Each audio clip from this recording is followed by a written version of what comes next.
Mary Wollstonecraft was born in Hoxton, England on April 27, 1759. Her mother was Irish and her father was British. She also had a sister and a younger brother. She had little to no education, so she taught herself the basics and educated herself using the classic works.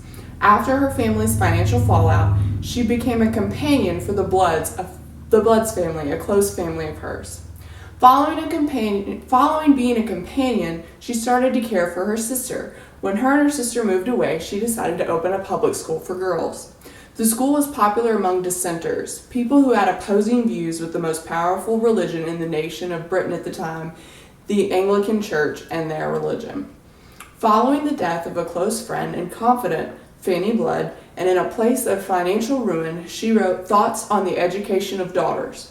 This work mainly focused on the fact that women, and especially younger women at the time, were not given the regular education that boys were. After a period of being a companion to a wealthy woman and family, she left and had written her first novel, Mary, which was published by Joseph Johnson.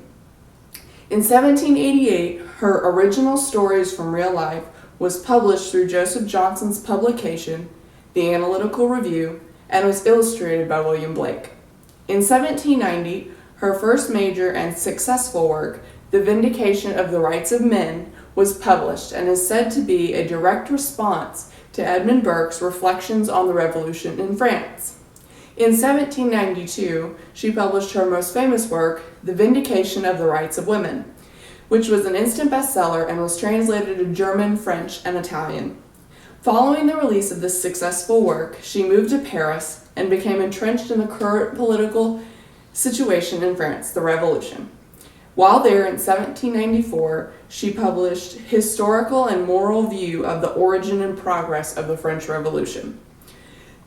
Following her leaving France, she had one child and became deeply depressed and lonely. After 2 suicide attempts, she wrote Letters Written from a Short Resident in Sweden, Norway, and Denmark. Letters written during the low points of her life. This work was published in 1796 and was critically acclaimed and sold abroad. In 1797, after dying due to complications from childbirth, the public displayed mixed emotions. Richard Polwell stated that she died a death that strongly marked the distinction of the sexes, suggesting that men could not die from such things. Fans and supporters, however, were deeply saddened and mourned her publicly. Following her death, however, the truth was revealed about her first illegitimate child, and her success and praise for being a feminist was diminished severely. It was not until the 1960s that she was adequately recognized for her innovation in the feminist movement. Vindication and the Rights of Women. This is the most famous work that Mary Wollstonecraft Shelley ever produced, and the most successful among audiences past and present. Throughout this work, she bases her argument on the spiritual equality of all human beings. She suggests that women are displayed and treated as being weak, modest, attractive, and simply a plaything for men.